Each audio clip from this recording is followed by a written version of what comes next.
L'invitée d'Europe Nuit est la présidente du syndicat de la magistrature. Bonsoir Françoise Martre. Bonsoir.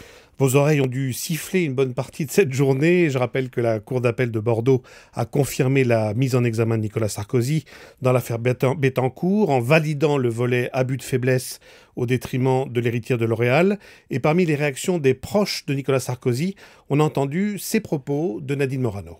Voilà ce que disait Nadine Morano sur BFM TV. Elle est plutôt cash. Françoise Martre, que lui répondez-vous sur cette demande de publication d'une liste des juges qui font partie du syndicat de la magistrature? Je ne sais pas s'il faut rire ou pleurer des propos de Nadine Morano, qui est tout simplement caricatural, et je ne vois franchement pas le rapport entre le syndicat de la magistrature et l'affaire Bettencourt.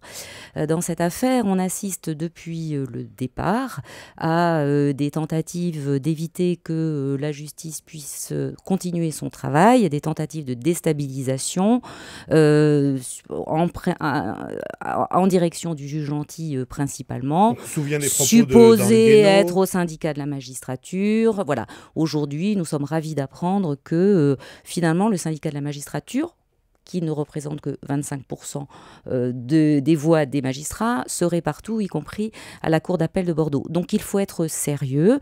Ce que Nadine Morano oublie, c'est que tout magistrat a le droit de syndiquer, qu'il a le choix de son syndicat, que ce syndicat a droit à une expression publique, que les magistrats ont une liberté d'opinion, et que lorsqu'ils jugent d'un dossier, eh bien, ils laissent tout cela de côté pour être impartial. Mais est-ce que vous comprenez, Françoise Martre, que des hommes publics, et des femmes en l'occurrence, s'expriment comme ça sur une décision de justice, ou est-ce que vous trouvez que là, ils ont clairement franchi la ligne rouge? Ah ben là, ils ont clairement franchi la ligne rouge. Encore une fois, il n'y a aucun rapport entre nous et l'affaire Bettencourt.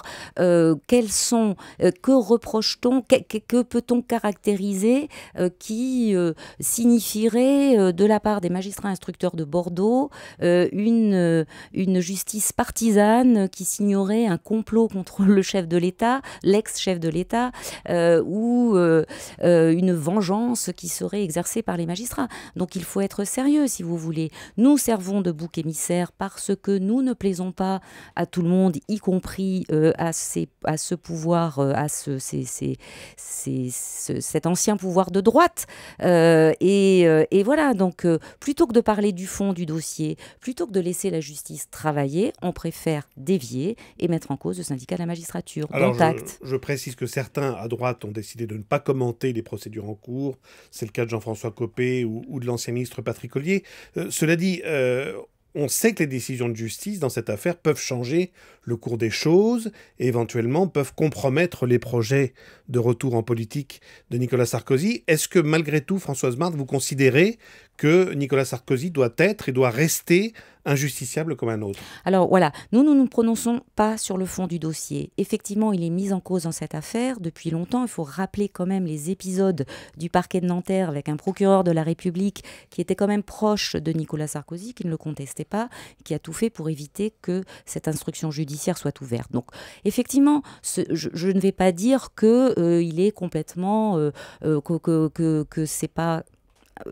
compliqué pour un ancien président de la République d'être mis en examen. Simplement, nous disons, bien évidemment, on ne va pas le nier, mais on retrouve cette difficulté-là dans toutes les affaires politico-financières. Dans toutes les affaires politico-financières, les hommes politiques contestent leur mise en examen et font usage de plus ou moins de degrés de pression sur la justice. Nous disons depuis le départ que cette affaire, que la justice doit pouvoir travailler dans la sérénité.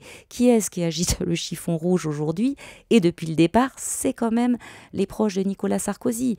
Voilà, qu'ont-ils à cacher? Laissons la justice poursuivre son cours. Attendons de voir les décisions du juge d'instruction. Il y aura un tribunal éventuellement qui statuera et qui rendra sa décision. Alors derrière toutes ces attaques, on le rappelle, il y a bien sûr cette affaire du mur des cons qu'on continue à vous faire payer, si je puis dire, ces photos de personnalités qui avaient été affichées dans les locaux du syndicat de la magistrature.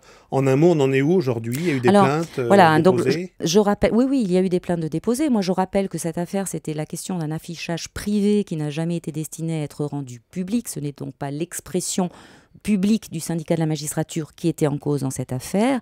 Nous sommes particulièrement sereins. Des plaintes ont été déposées. J'imagine qu'elles suivent leur cours et nous verrons bien. Mais il y a une surexploitation de cette affaire à des fins politiques. C'est une évidence et effectivement, depuis cette affaire, sans arrêt, nous sommes sur la sellette. Nous l'acceptons, nous verrons bien. La réponse de Françoise Martre, présidente du syndicat de la magistrature. Merci d'être venue dans Un Rock Nuit. Merci.